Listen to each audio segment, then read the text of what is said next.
गुजरांवाला महर लियाकत अली की रिपोर्ट के मुताबिक बानी Jat federation blood bank Liaquat Ali Jat Sipra उनके हमरा जट फेडरेशन पाकिस्तान के नायब सदर चौधरी जावेद जट बुबक की प्रेस क्लब आलम चौक रजिस्टर्ड आमद प्रेस क्लब आलम चौक रजिस्टर्ड के सदर चौधरी अजमतुल्लाह महर को बिला मुकाबिला सदर मुंतखब होने पे मुबारकबाद दी। चौधरी अजमतुल्लाह महर की ताजपोशी की और फूलों की माला पहनाई और गुलदस्ता पेश किया। इस मौका पे सीनियर सहाफी डॉक्टर आसिफ सेठी, चेयरमैन एपिंक गुजरांवाला और नौजवान सहाफी हारून जट भी मौजूद थे। हाथ लाओ जी।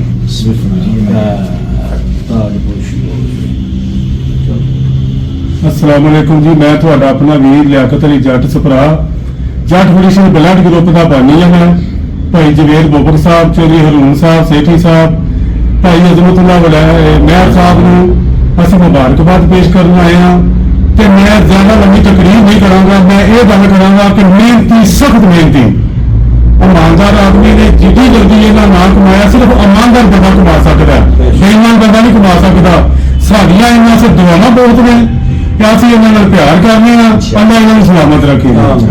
ठीक है बेटा।